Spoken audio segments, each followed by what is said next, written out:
So marami sa inyo guys ay nagtatanong kung paano nga ba mag-farm ng Zenny efficiently dito sa Ragnarok The New World.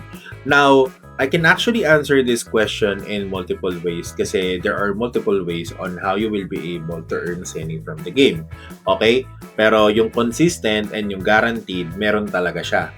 Okay? Usually guys, kapag ginagawa nyo si Cut Cargo, okay, kapag ginagawa nyo to guys, meron kayong makukuha na Zenny rewards. Okay?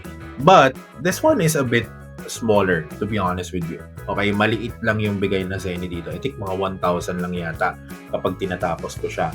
Okay?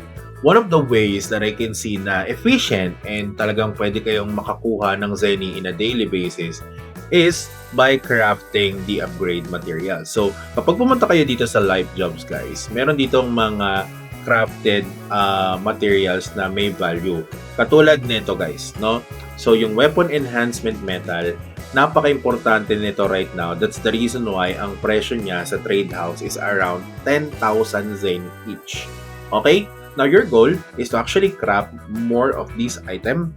So, kung mapapansin nyo dito, ito yung requirement niya. And it consumes energy in order for you to be able to get these items. So, gagawa natin ng video guys kung paano ko ba mina-maximize yung energy dito sa game na to. But just to give you an insight, I was able to sell this weapon enhanced metal last time. So, nakabenta tayo niyan. Papakita ko lang sa trade.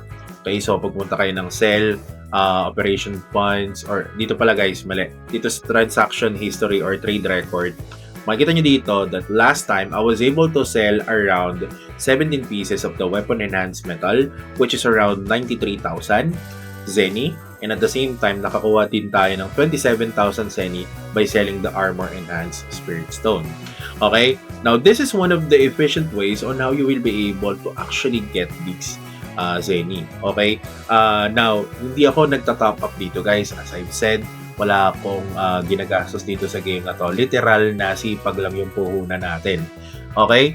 Now, if I will be able to actually list that item, let's say 10k each, I will be able to make a good amount of profit kung makapag-crop ako ng let's say mga 20 or 30. Okay? At least meron akong kita doon na Zenny. So kung mapapansin nyo dito, it consumes these materials pero kailangan nyo din ng energy for smelting. Pero maliit lang naman yan. So kapag nag-smelt tayo dito guys, okay, nakakuha tayo ng 10 pero I think hindi yan tradable. Yung nakuha natin na yan. Okay, then we can also crop this one. So crop natin to, smelt na rin natin yan. So 23. So I think hindi tayo nakakuha.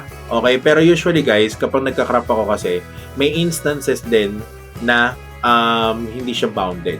So yung nakrap natin siguro is bounded guys. So unfortunately, hindi natin siya mabebenta. So nasa na ba yun? Hanapin natin na.